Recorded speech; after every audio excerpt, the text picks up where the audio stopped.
All right. Welcome back everyone dito sa very special episode. Very, very special. Patapos ng buwan at kahit papaano, nakahabol tayo kay Mayor. Alam mo yung Sir Ronald, yung may pakain si Mayor tapos ikaw yung huling darating na barangay. Tapos, hindi, meron pa yan, meron pa yan. Ito at para naman hindi magkakulang itong huling ano natin. Yan, Oo. binigyan tayo ng special celebration na patapos ng Pride Month. Sir Ronald, kamusta naman Sir Ronald? Nung nakita ko yung picture mo naman, ganun kinabahan ako. Sabi ko, tapos na sana, pauwi na ako, pahamak mo pa kami. Meron pang 1.5 hours bago magtapos yung Gay Pride Month, di ba? So, hinabol lang natin, no? Dito may time pa, may mga 8 hours pa. So, baka may makahabol pa ng kaibigan natin. Sir Ronald, Saka unicorn horn ka. Oh. ito yung manok kong ano, yung manok umakyat. Napansin mo sa tumataas siya kanina Oh. habang kinakabahan siya eh. Antena yan eh. Yun ang antena ko na wait lang. Yung ingay, mag-ingat ka kasi baka mapahamak ka ni Sir Ron. Paalis ka na nga sa politically correct Europe. Papahamak ka na kaagad ni Sir Ronald Yaman. Sir Ronald, sorry, hindi tayo, it didn't matter. I mean, not that it matters to you, but hindi natuloy yung ating previous episode dahil ako po ay nagpapatan sa Lake Zurich.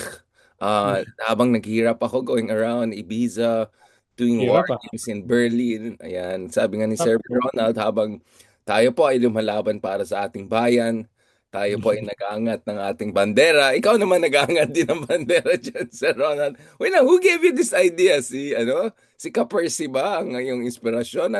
What's going on, Sir Ronald? hindi ko initiative to. Mm. Alam mo naman ako, I'm a woke. I'm a politically correct woke. Kahit kahit sinusubukan akong durugin ng mga katulad mo na may toxic masculinity, no? Kayo. Yan ang gusto ko sa'yo, Sir Ronald. Wala Gusto ka niyo, talagang ano. We, pinipinta niyo ako na katulad niyo. Ganun. Yan ang talagang gusto ko sa isa, Rod. Zero self-awareness. Ganun talaga yung mga toxic ones. Walang, parati iba yung may problema. Hindi ako iba, siya, kayo po ay masama. Eto nito, Sir Parang, Rod. Unang-una, parang si traffic report. Marcoleta. Ano, Parang Sir si Rod? Marcoleta. Parang si Marcoleta. Ginagaya ko lang. Tsaka Okay yung lang, favorite. basta Marcoleta, Joel tayo today. Baka mapunta na naman kay favorite Senate President mo. Kinakabahan na naman ako sa conversation. Uh, Caldera versus Arnis. Sir Rod, Yan, yan. yun ang gusto natin, Sir. Icons of self-awareness. Oo. Sir Ronald, traffic report muna tayo. Ano ba nangyari dyan sa EDSA? Pauwi na ako, Sir Ronald.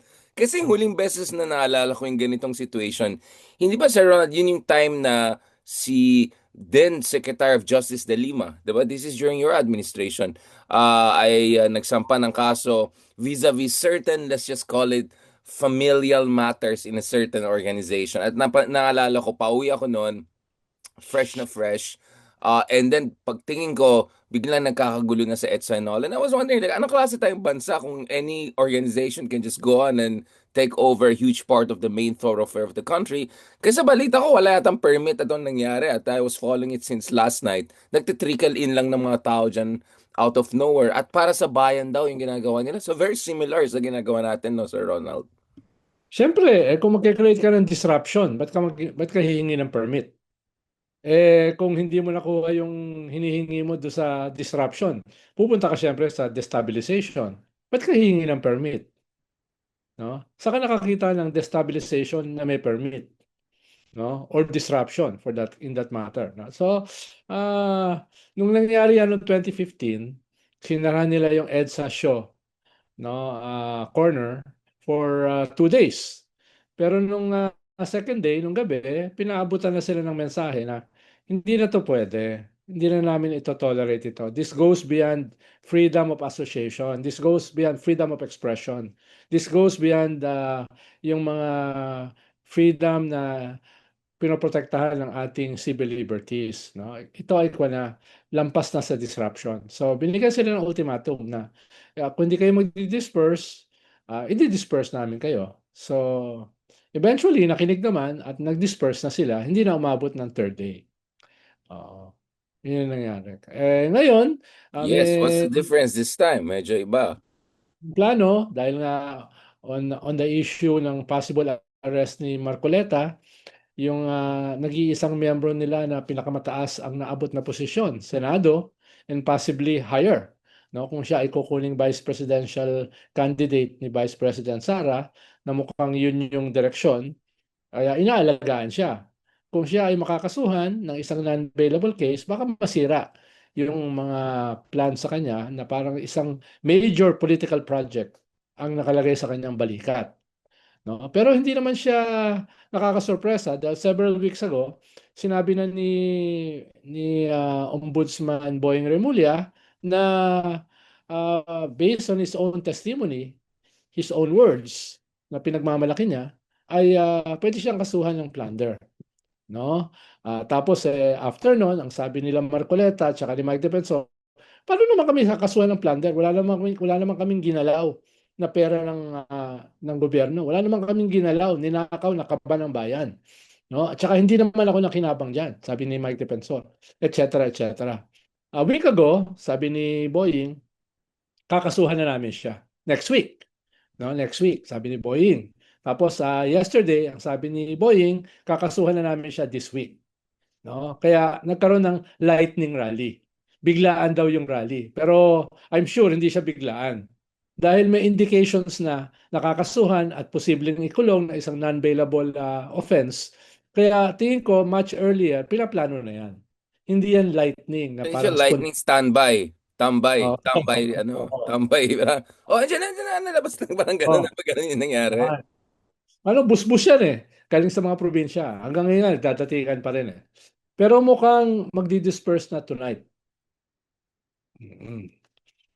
Mm. Wait, so, without spelling too much beans, Sir Ronald, kasi hindi naman ito yung first show of force, um, in a sense that hindi na natin kailangan bumalik all the way sa 2015, di ba, nung panahon nyo. Nakita natin yan nung January, di ba, nakita natin yan last year dun sa issue ng ni Sara Duterte. And of course, nung time na yan, lumabas itong mga kaibigan kapatid natin. Basically, para sa kanya, parang destabilizing or divisive po yung nangyaring investigation kay Sara Duterte. Pero katulad ng sinabi niyo, Sir Ronald, mas medyo malapit sa puso nila ngayon yung potentially apektadong tao, hindi lang si isang Duterte, no? At sabi mo nga, this is someone who could have a, potential vice presidential or presidential even aspirations down the road. So, in that sense, Sir Ron, ba't sila uwi? Because ngayon, ano na, lasagna na. Andyan na si Sara soon. This time, mukhang iba na yung mangyayari. Mangyayari talaga yung trial to begin with. At the same time, mukhang seryoso naman itong Ombudsman Office. Nagrarally ba sila sa may Ombudsman Office or sa may Malacanang or dyan lang sa EDSA? I mean, what's the game plan here? Well, may nagrarally sa Liwasang Bonifacio, yung paborito mong congressman, si Lebiste, no? Kasama yung mga DDS. Nagkakampo sila ngayon doon, pero maliit lang. A couple of hundreds, no? Na nandun, no? Siguro iniisip nila kung yung mga magrarally sa EDSA ay magpapatuloy, baka may possibility na pupunta sila banda ron sa Maynila na mas malapit sa Mendiola, mas malapit sa Malacanang. No, baka may mas lang sila forward looking. Pero siguro hindi na inaasahan magdi-disperse na tonight. No? But para sure na sure ka, Sir Ronald. Ikaw baka all I know, may conspiracy pala na behind the scenes, kayo lang Ano, nagsabi. ano lang, gano'n ko lang. Mm.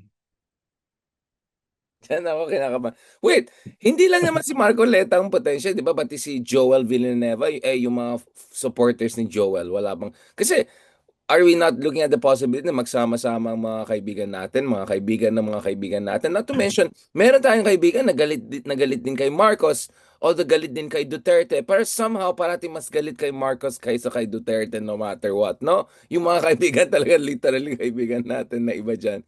Hindi kayo pwede magsama-sama yan, mag-snowball effect sa Ronald. For now, wala naman. No? Halimbawa, yung Jesus is Lord, parang wala namang plano. No?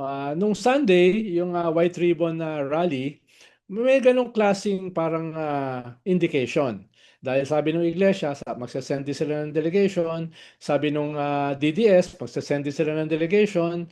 Nandun si Congressman Premonition, si Congressman Marcoleta, nandun din si Mike Defensor. Hindi naman sila binuhan, hindi naman sila tinaboy. Nandun sila all throughout the rally. So parang yung iba tinitignan na, uy, baka kita-kita ron. Naglabas ng statement yung PDP laban, naglabas ng statement si General Pokis, naglabas ng statement yung idol mo, si Harry Roque, no? Naglabas ng statement si Mike Defensor praising yung White Ribbon Rally, etc. Eventually, nagkaroon ng kaunting bangayan si General Pokis at saka si Teddy Casino, etc. etc. Pero nung nangyari yung rally, ay hindi naman sila talaga pumunta in force, no, maliban doon sa kanilang public support. Tapos hindi naman ganun kalaki yung nangyaring rally, so hindi naman naging disruptive. No? Hindi naman naging disruptive. So, nung Monday, na nag-announce si Boeing na kakasuhan at huhulihin na si Marcoleta this week, yon, biglang nagkaroon na ng lightning rally, no, today. No? At siyempre, yung statement ng Iglesia ni Cristo, this is selective justice. No? Bakit si Marcoleta na nagsimula ng anti-corruption probe nung siya ay head ng Blue Ribbon, siya ngayon ang tinutugis. Siya ngayon ang ipapakulong. Paano yung iba na involved sa biggest corruption scandal in the history of the country? So, ganun yung tinatawag nila, selective justice, which is injustice. No? Tapos, kahit makulong si Marcoleta, ipagpapatuloy nila yung pakikipaglaban, no? Yung pakikipaglaban para sa mga ninakawan sa ating bansa, no? Yun ang sabi nila. Yun ang sabi ng Iglesia ni Cristo spokesperson kaninang umaga, etc. etc. Medyo maikli lang, mga 5 minutes lang na. Yung ba, sure ka ba dyan? Panoorin mo ikaw masyado ka malayo, hindi ka na namin ma-reach. Hindi nga No? eh. Updated na nga ako sa profile picture mo, Sir Ron. I like talaga, sir, meron kang talagang ano, no? Meron kang aura of credibility ngayon. Like, in fairness, parang, you look very, very calm, very composed, very collected, very, cerebral. Um, Self-aware. Sir Ronald, Sir Ronald, Ah, I mm. mean, how serious is itong prospect ng plunder cases and potentially non-bailable katulad ng nangyari kay Jinggoy? Kasi so far it's just Jinggoy and Bong Revilla na medyo, Hindi, kumbaga, ang returnee sagot ko products talaga na yan. no, bakit mas mabilis ito kaysa sa ibang mga kaso, no? Ay dahil kaya mas mabilis ito dahil mismo si Marcoleta na umamin eh. Sa kanya nang galing yung testimony. Actually, wala naman na planong plunder case laban sa kanya until inamin niya na tumanggap siya ng 75 million, no, while he was a congressman, no, before yung campaign period. Paano kung during the campaign period, papasok yan sa election case? Dahil inamin niya na natanggap niya itong 75 million before the election campaign period, then it becomes an indirect bribery. At kung indirect bribery, tapos more than 50 million, that is plunder. Kung maalala mo, yan yung isa sa mga kaso ni ERAP. Ang paliwanag kasi ni Marcoleta, hindi naman siya nakatanggap o hindi naman galing sa kaba ng bayan yung nakuha niyang pera. Pero it doesn't matter. Malinaw sa ating batas, ang ibig sabihin ng indirect bribery or plunder ay hindi necessary na nanggaling sa kaba ng bayan. Paano yung impeachment ni ERAP? Galing yun sa weteng money, which is not pera ng gobyerno. Pera ng pribadong gambling lords. So, in the same breath, ganun din yung nangyari ngayon. No? At napabilis yan dahil sariling admission ni Marcoleta. Habang yung iba, may case build-up pa, may preliminary investigation pa, no? May mga proseso pang dinadaanan. Dito wala nang case build-up eh dahil galing na mismo sa kanyang salita. Kaya hindi siya selective justice dahil mabilis. Mabilis siya dahil nga nanggaling na mismo kay Kaya nadulas Marcoleta. siya. Kasi nadulas kaya mabilis. Kasi madulas eh. Madulas, Medyo. mabilis. Oh, Mabilis. oh. I mean, it's Tapos, just physics, right? It's just basic tapos physics. plakda. Plakda. Yung mukha niya yung humampas doon sa sahig. Tapos nung humampas yung mukha niya sa sahig, medyo nabawasan yung kanyang buhok. Sir Ronald. Ayan, actually, yan ang Tama ako. kinakabahan ako. Ako, kaya nabawasan yung buhok ko dahil nangyari na sa akin minsan yan eh. Yan ang gusto ko sa Sir Ronald. Yung kahit mahabol tayo sa barangay, mayroon pa rin talaga yung mapakita si Mayor sa atin, no? Pero, Mm. Sir Ronald, I mean, Mm.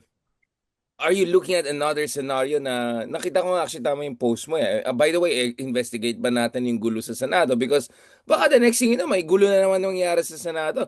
Because, sir, kasi nakakaya eh. Like, these are the only things people are seeing from outside. Every time na kinakausap ko yung mga kaibigan, oh, anong nangyari sa Pilipinas? Gulo na naman, ganun, ganun. Like, this is horrible for our economy. This is Of horrible course, for investors looking at our prospect of the country.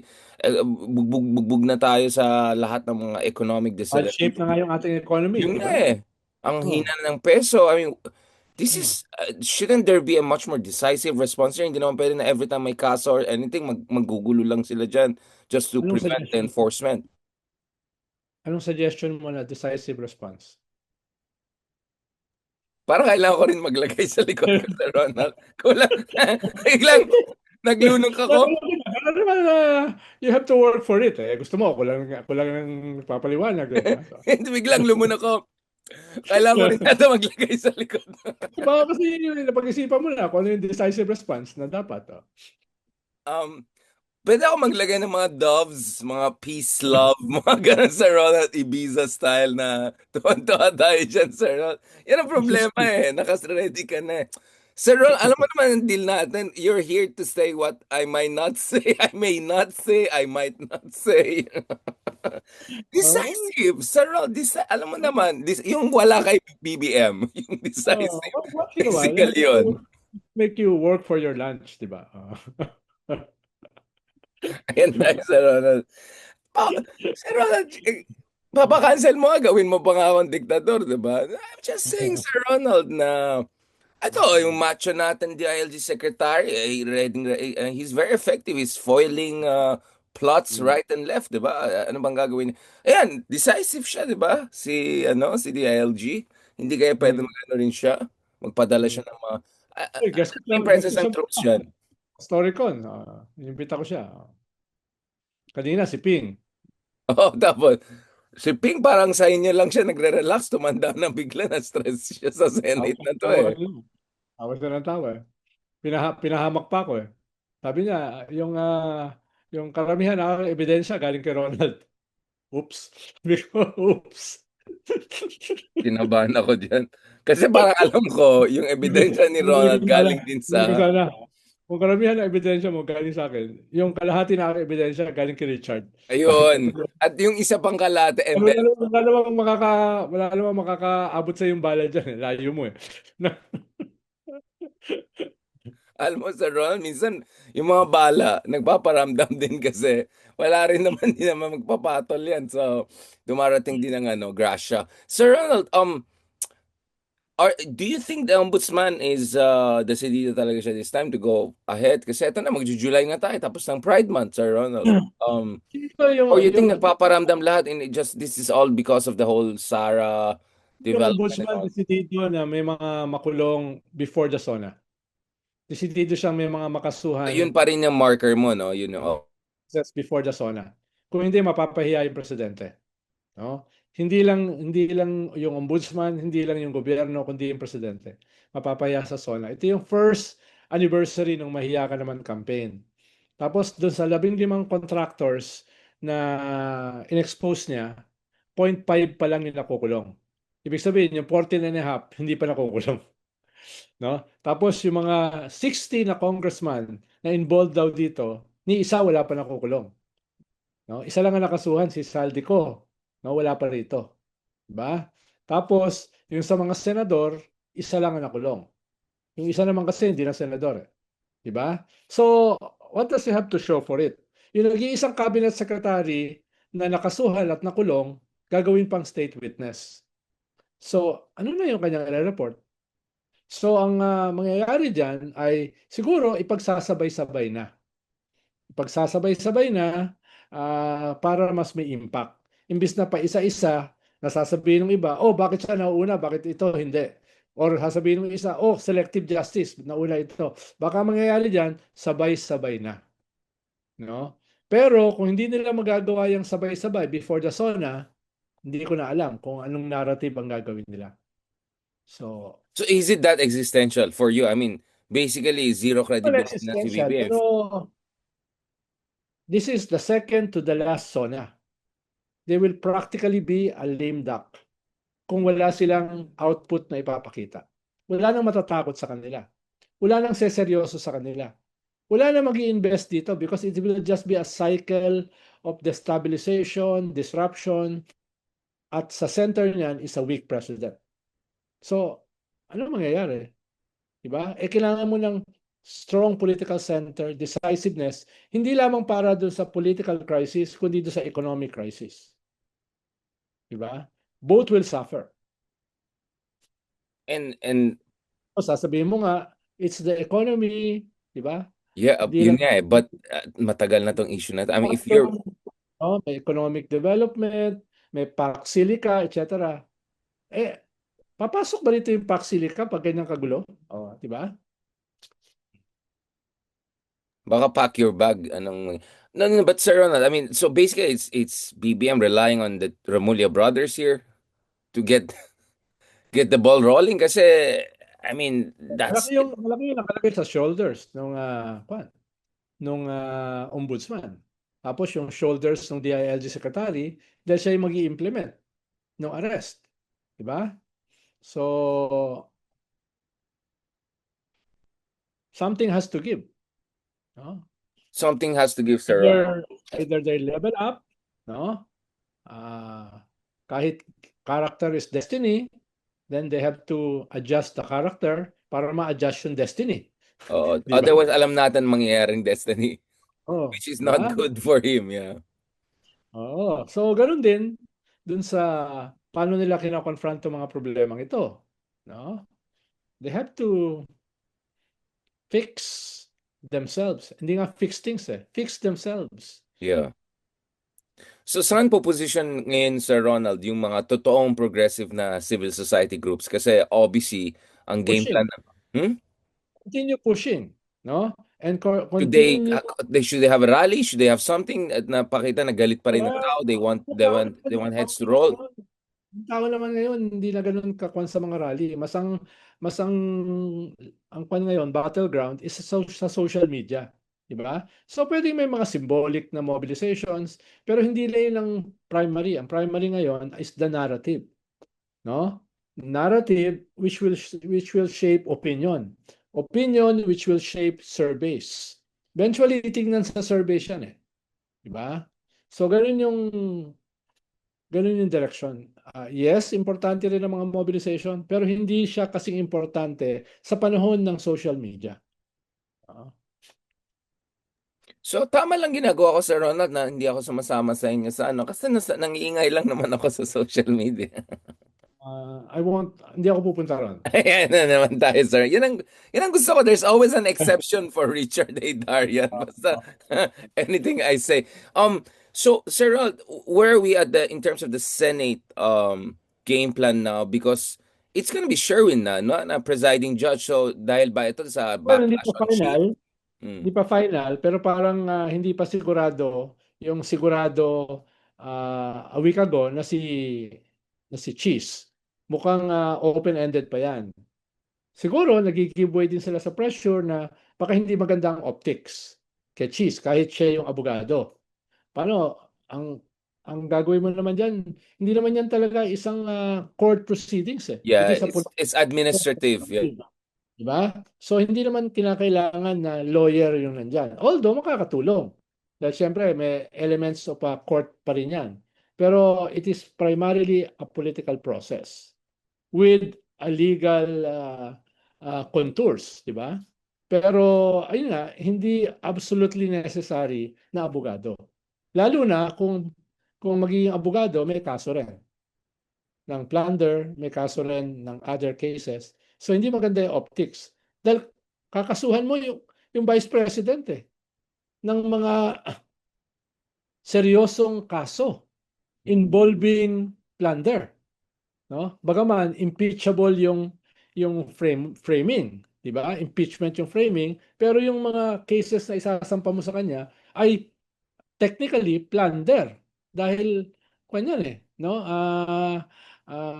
Mga unexplained wealth, no? Na hindi lang more than 50 million, billions pa nga eh.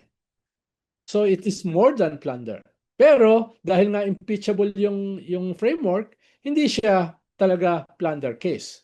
It's an impeachment case. Pero for all intents and purposes, mas matindi pa siya sa plunder. Tapos yung magiging presiding judge may kaso ng plunder. So hindi maganda sa optics at the very least. Gumagalaw ba ng baso dyan in terms of potential alignments and yung voting projections dyan sa Senado with everything happening right now? I mean, or Of that's course, gonna have its own internal logic? pag nagsimula yung kaso, nagsimula yung mga evidence, no? Magsisimula yan kasi yung grave threats. Tapos papasok diyan yung usapin ng bribery, no? Ng mga DepEd officials. Tapos ikatlo, yung confidential fund, no? Tapos ikaapat, panghuli, yung unexplained wealth, SAL-N, bank accounts, etc. So, ganyan magiging proseso. Pero sa ngayon, yung pagkakalatag ng mga cases, parang baka umabot yan ng 62 days, which means aabot yan at the most hanggang January. Masyado mahaba, masyado matagal. Election year na next year eh. Tsaka masusustain ba yung kanya, yung attention ng mga tao ng ganyang katagal? So, dahil yung previous impeachment cases, 1 month lang at saka 2 months ang itinanggal. Ngayon ito tatagal hanggang January, no? So, pero yan yung sequence, yung sequence ng impeachment. Kalawa, yung numbers. Well, depende yan sa evidence, depende yan sa mai-stimulate na popular support nung evidence, at depende yan sa uh, carrot and stick negotiations, at panghuli, based yan sa tatlo, evidence, popular pressure, carrot and stick, yung political calculation ng mga senador. Um, Hindi ko naman sinasabi na Captain Obvious yan, Sir Ronald. Ne- Ano bang bet mo ngayon, Sir Ronald? If you were to polymarket this now, are you feeling more confident na papunta tayo sa exciting part? Are you willing to bet More, more? more confident but still uphill. Yun nga eh, still uphill, no? Ano, Yeah, pwede kasi pwedeng mabawasan yung numbers. Paano? Posible may dalawa or three more na makulong or mapunta sa ICC, which yeah, means bababa yung numbers from 16 to 15 or even 14, right. no?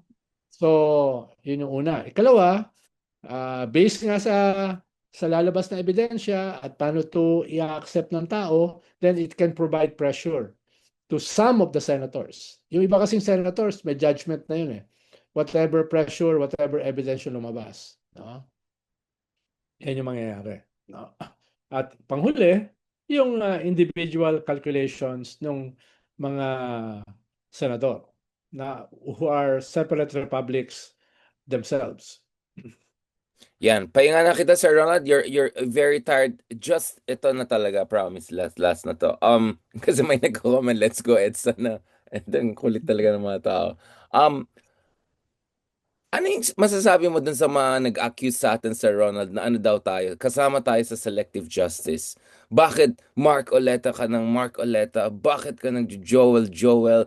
Bakit ni mo sinasabi si ganito, si ganyan? Dahil daw mga dilawan ay binenta natin ang kaluluwa natin sa BBM, yung mga ganun.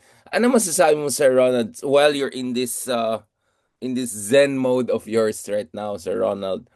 Um, Well, Selective rin ba tayo, Sir Ronald? Are we biased? Bias ba tayo? Ba't di una, daw tayo sumasama sa kanilang rally para ipakulong din yung mga aliado ni Marcos? una ay sinasabi rin natin. No? Pero ang mas angkwa natin kasi, parang sabi niya, direction of the main blow. Merong mga korap, pareha sila mga korap, pero merong mga korap na papatayin ka. Hindi ba ganun ka-obvious yun? No? Yun lang, oo. May mga korap na papatayin ka. No?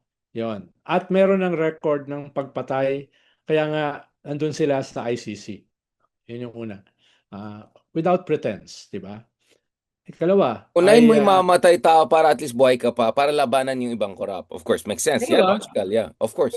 so, based dyan, binabanggit natin sila, katulad kanina. Sinasabi ko, dapat isama yung contractors. Dapat isama yung mga congressman. Dapat isama yung mga cabinet secretary, undersecretaries na involved. Kulang pa yung mga yan, di ba? Pero kinakailangan merong mga smoking gun. Ang problema kasi, halimbawa kay Marcoleta, sabi ko nga kanina, sa kanya mismo nang galing yung ebidensya.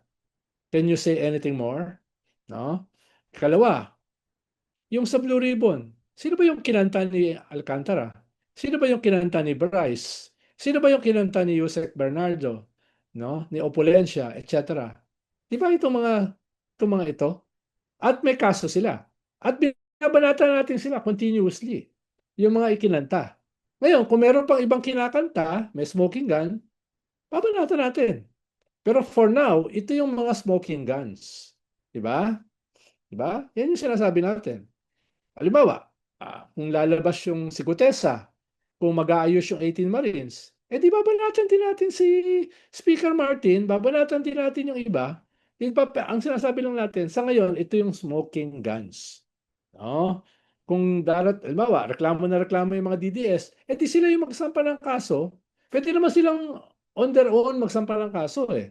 Diba yun nga yung hamon ni Shelo, halimbawa sa mga DDS. Ba't di kayo magsampa ng kaso? Ba't lang kami yung sinasabi nyo lang? Di ba? Halimbawa, impeachment ni BBM. Di ba? May kalat-kalat sila mga maleta, magsasampa raw sila ng impeachment. Tapos last minute, umatras. Di ba? Last minute, umatras. Anong naiwan na impeachment? Kaya kwan, yung Makabayan Black impeachment lang. Pero nung una, kasama sila sa magsasampa ng impeachment. So ang dami nilang reklamo kay BBM, ba't sila umatras? Hindi ba dapat sila yung singilin? No? Na kuda sila ng kuda, tapos hindi naman pala nila itutuloy yung impeachment. Ganun ba? Mm. Thank you very much, Kaya, sir. Alam, yes, yeah. yes, may Yes, bias tayo. exactly. Doon sa korap, napapatay sa atin. No? May bias tayo doon sa korap na mamatay tao na taksil pa sa bansa. No? Pero So, just to be clear, Sarah, dun sa Gucci lineup, mas mm, mataas ang rank ko sa'yo dun sa mga yayarin. So, kaya just to nga, be clear, kasi facts. to be clear nga. Pero paano ka naman mapapatay kung ang layo mo rito? Sarah, Linawin lang natin, no? inabantayan ko sila Zaldi at saka Harry dito sa Ron. Kailangan din natin ng international supervision dito sa Ronald. But salamat sa aking pag-alis ng konti, sa'yo napunta lahat ng pagmamahal. Kaya very rainbow. Kaya maganda naman, tama yung ginawang strategy. You can have all the heat on Ronald. Magpalamig muna ako dito. So on that note, thank you very much, Sir Ronald, for such gregarious embrace of chaos, agent of chaos, fiscalizer na rin tawag sa'yo ng mga tao. Parang hindi na kailangan mag-senador yan, fiscalizer na. Fiscalizer heckler. Yan ang gusto ko sa'yo, Sir Ronald Llamas. And happy Pride Month, Sir Ronald, of the final hours. At sana mag-report din tayo sa traffic very soon at sana papunta sa exciting part para ready ang Pilipinas Parang sa hindi aking ka pag... impressed eh. Parang hindi ka impressed eh. Na-impress Parang lang. ako nga. Na-impress nga ako, Sir Ronald. Uy, dating ka dun sa talk namin in Trillanes, Sir Ronald. Manggulo tayo. Oo. Kwenta-kwenta. Dating ka nung last 5 minutes, tapos ikaw yung maraming tanong. May sasabihin pa kayo bago. Meron! Ako kaya pagdating ko ron, taas akong kamay. May sasabihin kami na, Lahat ng hindi, sinabi hindi. niyo, kontra ako. Sabi ko, lahat ng sinabi niyo, Lahat kontra ng ako. sasabihin na, bigyan na naman tao, wait, so dyan galing yung ano, joke lang sa Ryan, mapapamak na tayo. Nabalik na naman tayo kay Lacson eh. Kay Ronald Llamas ko gusto kong sabihin, alam mo ba si Ronald saan niya kinukuha? Hindi lang si Richard, yan. On that note, thank you very much, Sir Ronald, and happy Pride Month sa Eh, ating mga minamahal. Of course, Congressman Percy, lahat ng mga ating kapatid sa Akbayan, and all the progressive civil society groups. Maraming salamat. Happy Pride Month. And talk to you very soon, Sir Ronald. Ihanda mo na yung mga questions mo, Sir Ronald, sa last 5 minutes na pagdating mo. Excited na kami. yung libro ko, tsaka yung alak ko, ha. Bye. Ay, yung libro mo, hindi ko na mahanap. Mag-order talaga ako online, Sir Ronald. Tignan ko Sige. baka sa airport. talaga hinanap. Mm. Hindi hanapin. Sir, Hindi ibang ko ilang bansa ko na chinek talagang wala eh. Hindi ko alam bakit. Just pulling your leg.